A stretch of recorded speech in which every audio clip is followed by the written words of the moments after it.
Hello everyone, welcome back to my channel. आज हम class 12 biology के एक important chapter name reproductive health का एक इम्पॉर्टेंट टॉपिक कवर करने वाले हैं। टॉपिक का नाम है नेचुरल मेथड्स ऑफ कंट्रासेप्शन। ये टॉपिक दिखने में छोटा लगता है, लेकिन नीट में हर साल इससे एक क्वेश्चन आता है। डायरेक्ट कंसेप्चुअल बेस्ड क्वेश्चन पूछे जाते हैं। कंट्रासेप्शन का नाम सुनते ही सबके दिमाग में एक ही क्वेश्चन आता है, प्रेगनेंसी को कैसे प्रिवेंट किया जा सकता है। देखो बच्चों, कंट्रासेप्शन के डिफरेंट मेथड्स होते हैं। मोस्टली लोगों को सिर्फ कॉन्डम्स और पिल्स के बारे में पता होता है, लेकिन प्रेगनेंसी को प्रिवेंट करने के लिए डिफरेंट मेथड्स होते हैं। और आज इस क्लास में हम उन मेथड्स का एक टाइप, वो है नेचुरल मेथड्स, उसको पढ़ेंगे जो नेचुरल अप्रोच पर बेस्ड हैं। और इस टॉपिक में मेनली हम 3 मेथड्स पढ़ेंगे। Number 1 is periodic abstinence, withdrawal method, third is lactational amenorrhoea. सिर्फ नाम याद करना इनफ नहीं है, हमें इन मेथड्स को कंसेप्चुअली भी समझना पड़ेगा। पहले कंसेप्ट समझेंगे, फिर ट्रिक लगाएंगे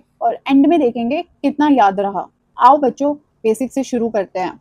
सबसे पहले कंट्रासेप्शन का मतलब समझते हैं। कंट्रासेप्शन क्या होता है? कंट्रासेप्शन का मतलब होता है प्रेगनेंसी को प्रिवेंट करना। प्रेगनेंसी को कैसे प्रिवेंट किया जाता है? फर्टिलाइजेशन को रोककर।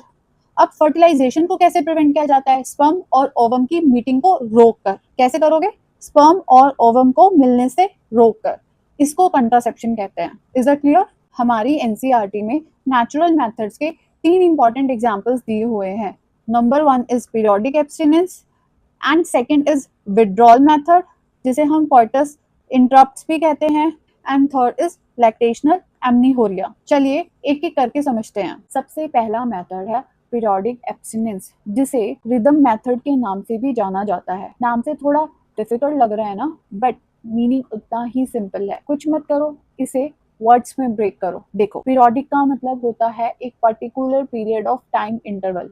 भाई किसी भी एक पर्टिकुलर टाइम इंटरवल के बारे में बात हो रही है। एब्स्टिनेंस का मतलब होता है टू अवॉइड सेक्सुअल इंटरकोर्स। तो पीरियोडिक एब्स्टिनेंस का सिंपल मीनिंग हुआ फर्टाइल पीरियड के दौरान सेक्सुअल इंटरकोर्स को अवॉइड करना। अब आपके माइंड में क्वेश्चन आ रहा होगा, मैम ये फर्टाइल पीरियड क्या होता है? मेंस्ट्रुअल साइकिल में 28 डेज की मेंस्ट्रुअल साइकिल में एक पर्टिकुलर पीरियड ऐसा आता है जहां प्रेगनेंसी के चांसेस सबसे ज्यादा होते हैं। और एनसीईआरटी के अकॉर्डिंग अप्रोक्सीमेटली डे 10 से लेके day 17 of menstrual cycle, out of 28 days की मेंस्ट्रुअल साइकिल में डे 10 से लेके डे 17 को फर्टाइल पीरियड माना जाता है, रिस्क पीरियड माना जाता है, क्योंकि इसमें प्रेगनेंसी के चांसेस सबसे ज्यादा होते हैं। So day 10 to day 17 of menstrual cycle, so day 10 to 17 chances of pregnancy are more, so couple should avoid coitus। easy language में बोलो तो fertile window को समझो, कंट्रासेप्शन का कंसेप्ट पकड़ो। अब आते हैं second natural method, withdrawal method पर, जिसका साइंटिफिक नेम है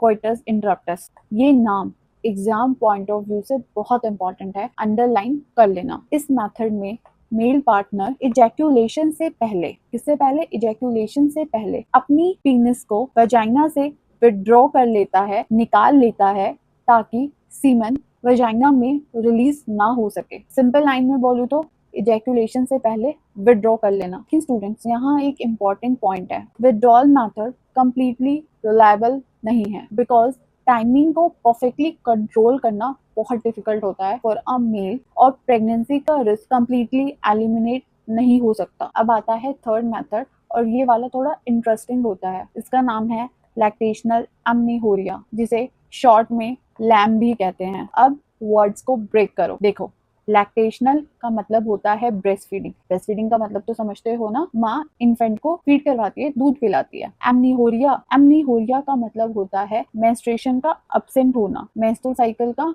ना आना, ओव्यूलेशन का ना होना। तो नाम से ही क्लू मिल रहा है कि मेथड का रिलेशन ब्रेस्ट फीडिंग और अब्सेंस ऑफ मेंस्ट्रुएशन से है। एक्चुअली होता क्या है, डिलीवरी के बाद जब मदर इन्फेंट को फ्रिक्वेंटली ब्रेस्ट फीडिंग करती है, तब बच्चे के बार बार निपल स्टिमुलेशन हमारी नर्व हाइपोथैलेमस के पास मैसेज पहुंचाती हैं कि हाइपोथैलेमस प्रोलैक्टिन बढ़ाओ। प्रोलैक्टिन क्या है? प्रोलैक्टिन है मिल्क सिंथेसाइजिंग हार्मोन। तो हमारा हाइपोथैलेमस प्रोलैक्टिन हार्मोन को बढ़ाता है।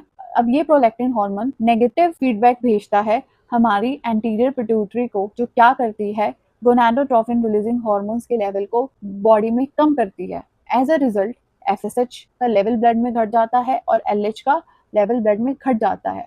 अब अगर आपका LH हार्मोन जो कि ओव्यूलेशन के लिए रिस्पॉन्सिबल है, अगर उसका लेवल घटेगा ब्लड में तो ओव्यूलेशन नहीं होगी। अगर ओव्यूलेशन नहीं हो रही है तो कोई मेंस्ट्रुअल साइकिल भी नहीं हो रही है। अगर ओव्यूलेशन नहीं हो रही है तो कोई मेंस्ट्रुएशन नहीं हो रही है, कोई पीरियड्स नहीं आ रहे हैं, और इसी को लैक्टेशनल एमनियोडिया कहते हैं। तो डायरेक्टली कैसे याद रखोगे? ब्रेस्ट फीडिंग सिर्फ बेबी को न्यूट्रिशन नहीं देती, कुछ टाइम के लिए ओव्यूलेशन को भी रोक देती है, प्रेस कर देती है। बट रिमेंबर, इसका मतलब ये नहीं है कि ब्रेस्ट फीडिंग कंट्रासेप्शन की गारंटी देती है। लैम की दो इंपॉर्टेंट कंडीशन है। पहली, after child birth up to 6 months excessive breast feeding. Second, absence of menstrual cycle, absence of menstruation. Second, menstruation has not been resumed। अगर इन कंडीशंस में changes आ जाए तो लैम पर कंट्रासेप्शन के लिए डिपेंड नहीं करना चाहिए। अब एक very important distinction, natural methods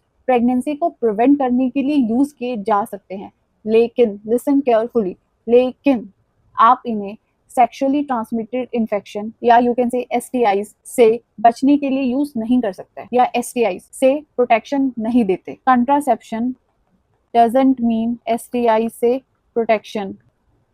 दोनों कंसेप्ट को मिक्स मत कर देना। तो गाइज, आज का topic natural methods of contraception पूरा हुआ। टॉपिक छोटा है बट नीट के लिए तो कंसेप्ट वाइज बहुत इंपॉर्टेंट है, और एक लाइन में पूरे टॉपिक को ऐसे याद करना: फर्टाइल डेज अवॉइड, विड्रॉल समझो, और लैक्टेशन का कंसेप्ट याद रखो। अगर आपको मेरी ये वीडियो पसंद आई हो तो धन्यवाद। मेरे चैनल को सब्सक्राइब करो, मेरी वीडियो को लाइक करो, share with your NEET friends. Stay on my channel for more such videos. Thank you.